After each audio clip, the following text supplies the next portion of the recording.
It was called Stranger in a Strange Land by Robert Heinlein, a Hugo Award-winning science fiction book. At that time, I didn't even know Hubbard existed, but later I found that Ron and Heinlein were roommates. Go sometime on the internet and look up Stranger in a Strange Land and go to Wikipedia.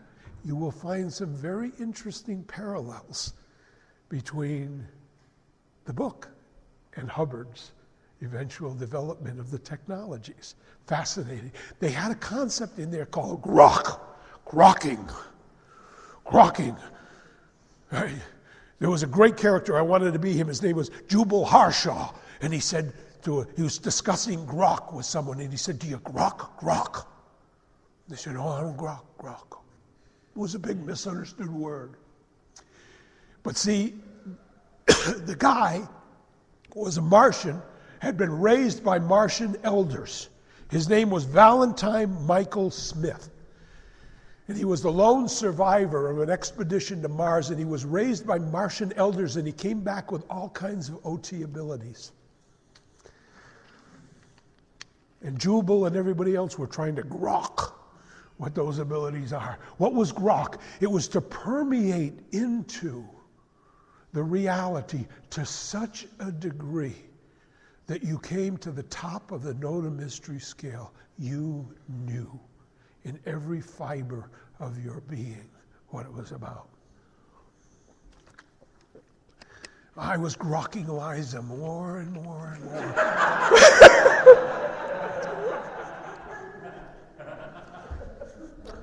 I thought I was getting close, and then one day she says to me, "I would like to invite you to a love, sex, and marriage seminar being put on by my boyfriend."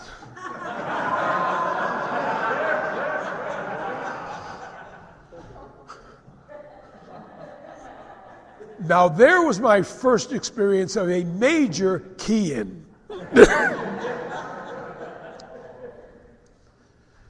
But off I went to the Love, Sex, and Marriage Seminar, put on by two old-timers, Lou Jordan and Jerry Hadeen. They were amazing.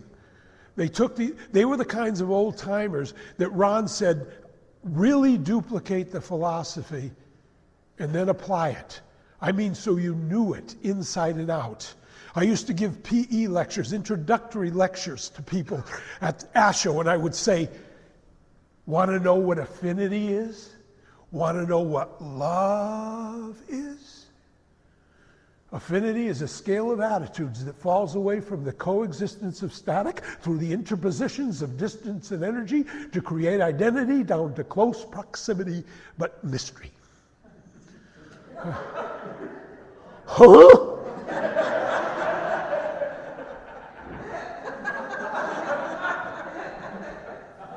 That's the first thing I said to them. They were off the street. And I said, wait till you understand what that means. It'll blow you away.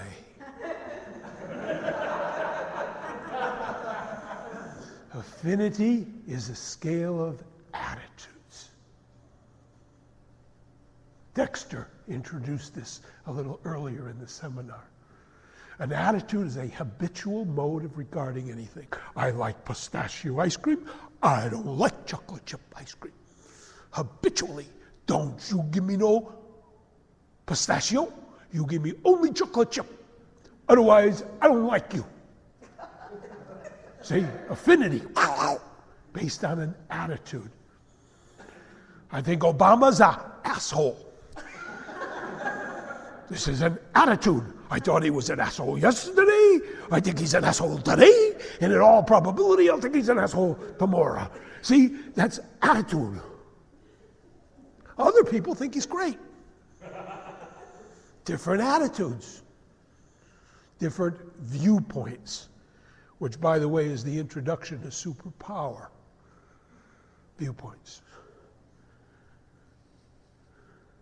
Affinity is a scale of attitudes that falls away from the coexistence of static. I found that most Scientologists really didn't dig what a static was. What's a static? Oh, that's like nothing. There's like no mass, no energy. The person is like nowhere. They not got no location and time or space or nothing. You're like,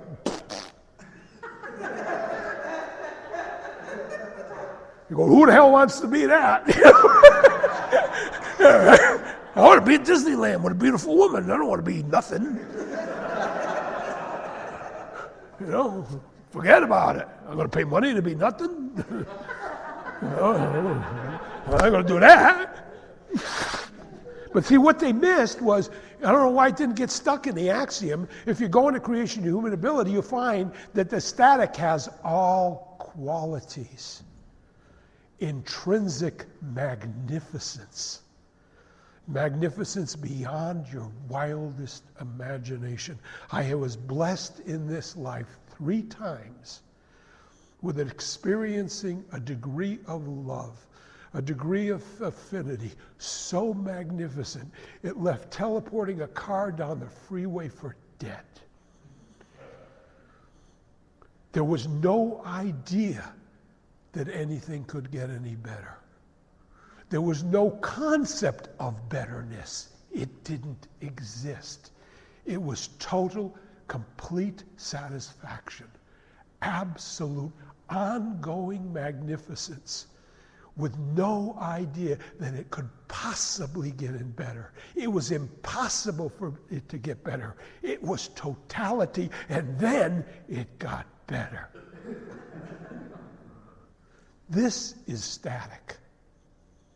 And affinity is a scale of attitudes that falls away from that static through the interpositions of distance.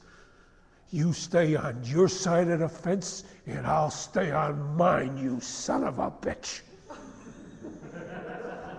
Imposition of distance. Oh, go to hell, which is a long way off.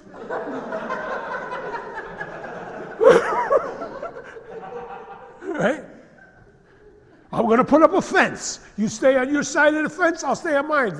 Imposition of distance and energy. That's what a fence is. Fast-moving particles called a fence. Energy. Affinity is a scale of attitudes that falls away from the coexistence of static through the interpositions of distance and energy to create identity. Trey was so beautifully talking about identities and the L rundown's ability to identify old identities that are still kind of hanging on somewhere in the recesses of me unconsciousness, you know.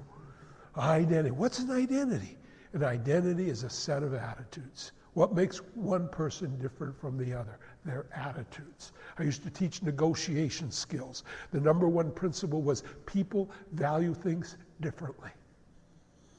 What will you give me for a Silver Streak American Flyer train in the original box? Every person here will have a different attitude regarding the value of that. And that determines the differences between us. Our attitudes toward Ron, our attitudes toward Scientology, our attitudes toward beautiful women, our attitudes toward everything determines the difference. It's an identity. The identity is a composite of attitudes. Affinity is a scale of attitudes that falls away from the coexistence of static, from being with your own intrinsic magnificence that is far beyond anything you can imagine, through the interpositions of distance and energy to create an identity. Hi, I am John Rafanello. Identity. Former space electronics engineer who worked on the guidance system of the moon rocket. I hope you're impressed with my identity. Perhaps I did OT processes on the public under Ron's guidance. Ha ha ha ha. How you like my identity? He never let me tell anybody that. Why? You can imagine why.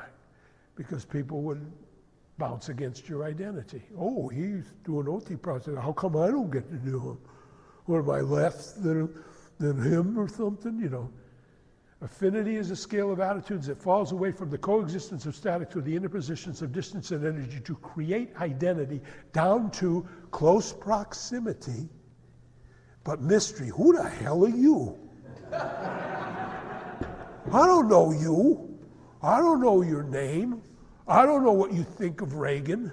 I don't know what you think of Obama.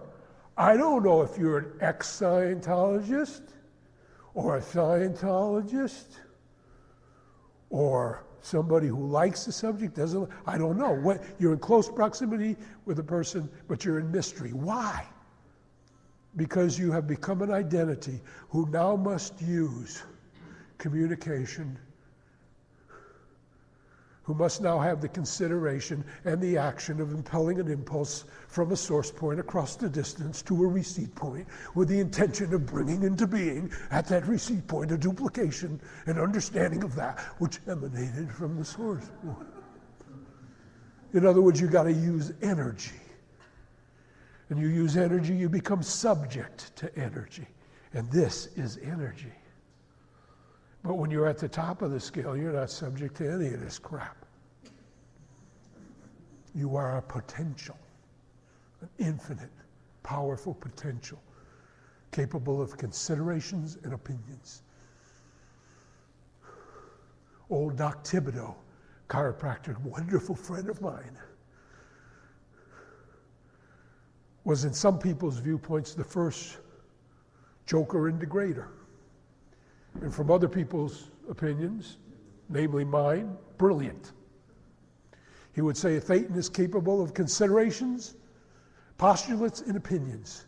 Mostly opinions.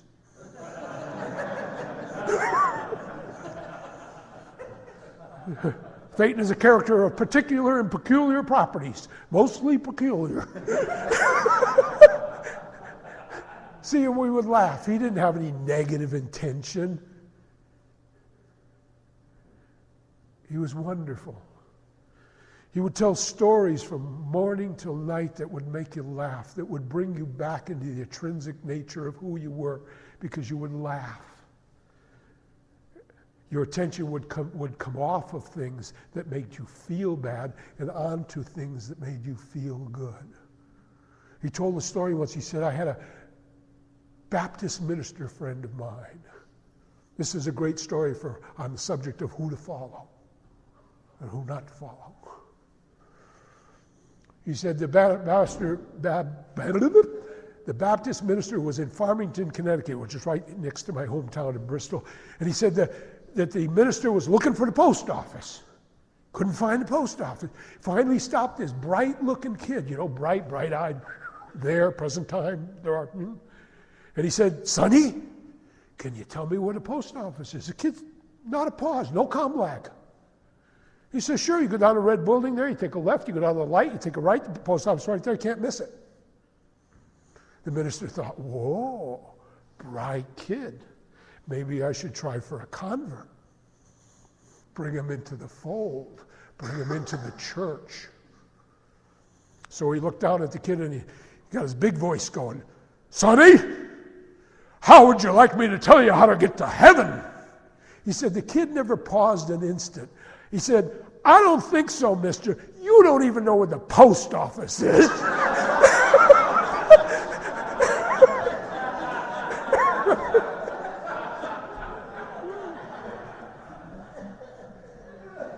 Smart kid. After I was excommunicated from the Church of Scientology, I was a Catholic. I was brought up Catholic, excommunicated. There was a movie called Beckett, and I don't know if you ever seen it. They had a great excommunication scene, and it scared the shit out of me when I was a Catholic. My God, I was declared because I refused to stop handling things. Mary Merritt and I would always handle ethics and sanity. And I finally got tired of handling it and said, to hell with you. If I'm not good now after some 15,000 hours of well-done auditing, supervising the briefing course and the Solar Coaster record stats, being Ron's personal troubleshooter, and I'm not okay.